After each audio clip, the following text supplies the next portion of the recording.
Olá, meus amores, tudo bem com vocês? Espero que estejam ótimos, viu? Morrendo de saudade de vocês, mas vamos matando ela por aqui, né? Hoje nós vamos continuar a nossa matéria de história. Na última aula de história, eu pedi que vocês lessem e fizessem uma atividade sobre a Era Vargas, né? Que reuniu alguns momentos, entre ele e o governo provisório, o governo constitucional e o Estado Novo. Hoje a gente vai retornar um pouquinho nessa matéria, só para a gente esclarecer algumas dúvidas que podem ter ficado e vamos conhecer um pouco mais essa nossa história diante do momento republicano do Brasil. Como nós falamos, a gente já conversou, já explicou um pouquinho sobre isso, a República também teve momentos diferentes. Né? Nós tivemos a República do Café com Leite, nós vamos ter a República Populista, a Nova República, e dentro desses momentos e acontecimentos, nós temos acontecimentos aí marcantes que vão trazendo traços dessas vivências desse momento republicano. E a Era Vargas foram uma delas, né? Então vamos ver um pouquinho como foi? Vamos voltar lá na página 141. Na eleição presidencial de 1930, de acordo com a política do café com leite, lembra dessa política? Essa política do café com leite fica entre dois estados, São Paulo e Minas Gerais, por ser estados de maior renda per capita do Brasil naquele momento e de ter a maior população. Então, o poder na Previdência, ele modificava entre representantes desses dois estados. Ora, era um representante de Minas Gerais, ora, era um representante de São Paulo. No entanto, o presidente Washington Luiz apoiou outro paulista, Júlio Prestes, que venceu as eleições. Então, ao invés de entrar algum representante do estado de Minas Gerais, entrou novamente um paulista. Então, não teve esse revezamento. O que não foi muito aceito e favorável. Aí começa a Era Vargas.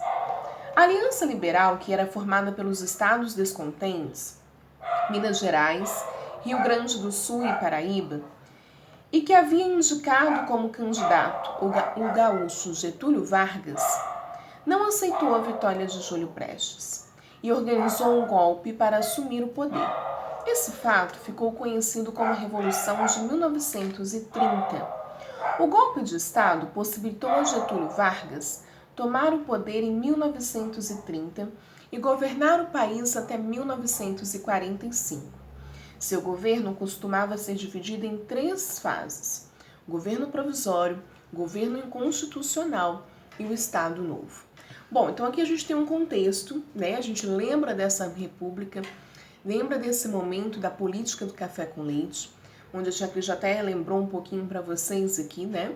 Que o governo, a administração do Brasil, ela ia reversando entre os estados de Minas Gerais e representantes desse estado. Você vê como o Getúlio Vargas é um gaúcho, né? Então ele representava, no caso, o estado de Minas Gerais. E no outro lado, um representante de São Paulo. Então ia revezando. Lembrando que esse representante naquele período ficava entre 4 e 5 anos, e agora são 4 anos, né, pelas eleições diretas, tá? E aí, nesse momento, o paulista que estava assumindo a administração, assumindo os cuidados do governo no Brasil, que era aí Washington Luiz, ele apoia um outro paulista, em vez deles direcionarem esse poder para o estado de Minas Gerais, visando a política do café com leite. E aí você tem aí quem vence as eleições é Júlio Prestes. Só que a Aliança Liberal, que é representada pelo estado de Minas Gerais, que está descontente, né, com essa presidência, outro paulista assumindo, e outros estados que apoiavam o estado de Minas Gerais. E aí essa Aliança Liberal faz um golpe, o que é chamado de golpe do Estado. Eles não deixam Júlio Prestes assumir. Quem assume o poder é Getúlio Vargas, que no caso era o representante de Minas Gerais. E aí a gente inicia esse momento que foi intitulado como Era Vargas, onde ele fica no poder de 1930 a 1945. Então, um período aí bem longo, né? E aí essa era Vargas, por isso ficou conhecido assim, foi dividida em 3 momentos. O governo provisório, o governo constitucional. Quando a gente fala sobre constitucional, a gente já sabe que tem alguma coisa a ver com Constituição, né? E aí, o Estado Novo. Então, o governo provisório, o governo constitucional e o Estado Novo. Aí olha o que o seu livrinho vem trazendo sobre o governo constitucional. O governo provisório primeiro. O governo provisório foi um período que se iniciou logo após o golpe de Estado promovido pela Aliança Liberal. A economia cafeeira estava em crise. Getúlio publicou, então, proibiu então a plantação de café por 3 anos e mandou queimar os estoques em armazéns com o intuito de tornar o café um produto mais caro. Nesse período também, criou o Ministério do Trabalho, o Ministério da Educação e Saúde e promulgou algumas leis trabalhistas. Em 1932, ocorreu a Revolução Constitucionalista, na qual os paulistas exigiam uma nova Constituição para o país. Então aqui traz um dos principais marcos do governo provisório. A gente lembra que o café é uma das grandes moedas do Brasil, né? De exportação, até mesmo de comércio interno, que movia a economia brasileira. Só que aí o café perde esse valor. E com o intuito de valorizar esse produto e aumentar a economia do Brasil, Getúlio Vargas proíbe, né, essas novas plantações de café e manda queimar os cafés já colhidos que estavam estocados no armazém. Por quê? Lei da procura e da oferta. Eles teriam pouco café no comércio, isso valorizaria o produto. Se foi correto ou não, a gente já tem, né, um outro pensamento. E nós temos um outro acontecimento. É nesse momento que é criado algumas leis trabalhistas, o que coloca Getúlio Vargas, em diversos momentos, como um presidente voltado à população.